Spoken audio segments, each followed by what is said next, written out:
Alam niyo po ba ang isang paboritong pagkain ni Brad Eli? Panoorin niyo po ito at malalaman niyo kung ano.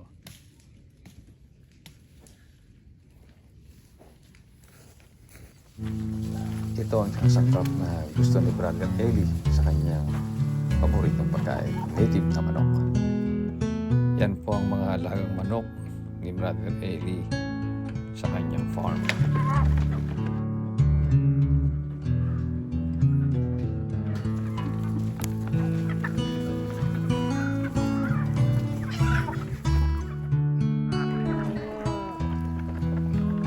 Lulutuin mo ha?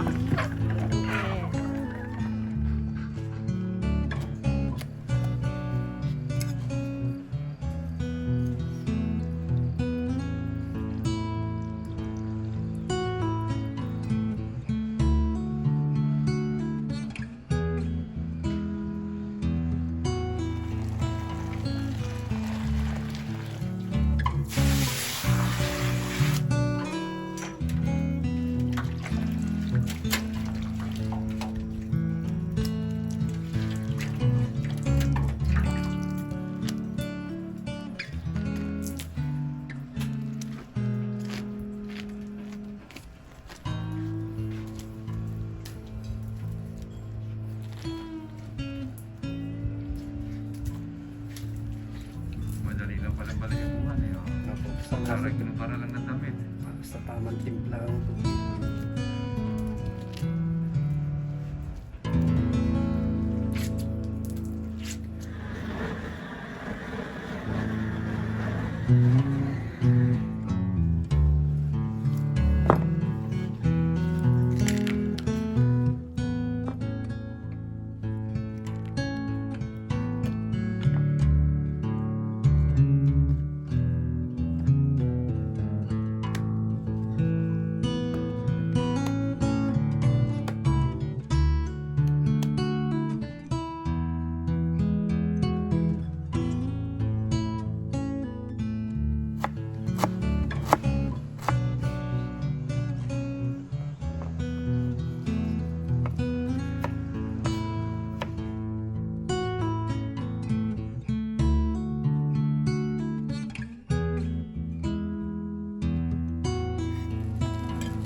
Ang malagkit.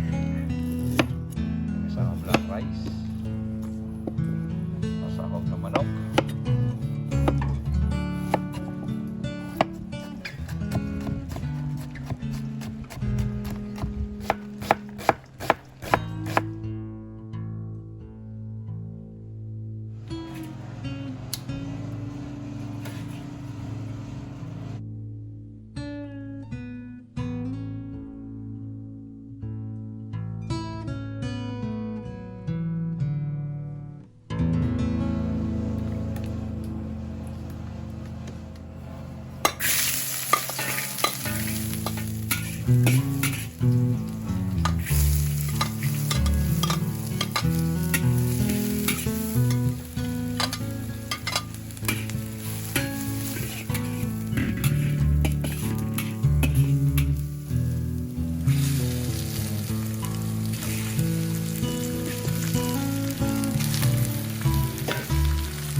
Itlog.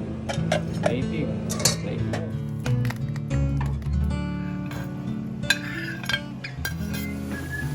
Yan na po yung bawang.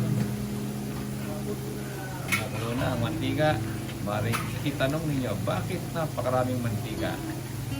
Dahil yung mantika niya, pag wala na pong bawang, yun na mismo sabaw niya. Bawang na yan ang gagawin pang-gisa. Para makatipid sa panahon ng pandemic. Hindi ka nabibit ng maraming bawang. Yung mantika niya, sapat ng panggisa. Dahil lasang bawang na siya. Yan ang tip ni Chef Doy.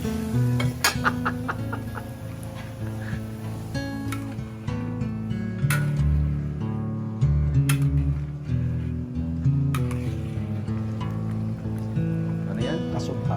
Kasubha? Kasubha. Bawang. Ang chili sauce. Ang itlog. Onion spring. Kalamansi.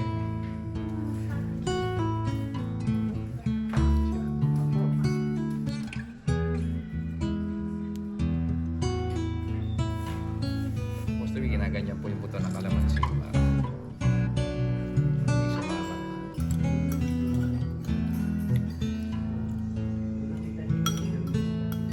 Malasa siya.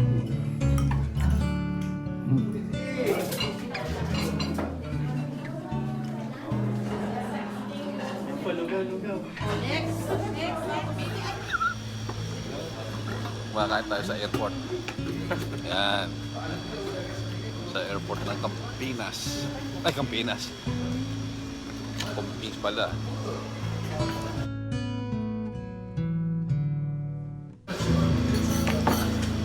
Bukas natin tindahan, no? Ng lugaw.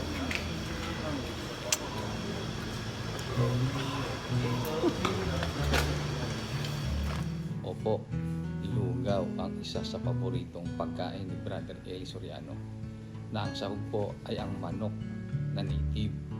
At ang gusto niya sa pagkakaluto ay yung pong maraming sabaw at mainit na gustong-gusto niyang nahihigop yung sabaw. Simple lang po ang gusto niya at yan po ang kadalasan na kinakain po namin pagka po may mga biyaheng malalayo sa mga Bible exposition. Kahit po nasa airport kami, kumakain po kami ng lugaw. Kaya po ang lugaw, para po sa akin, essential po yan. Paboritong pagkain ni Brother Eli Soriano.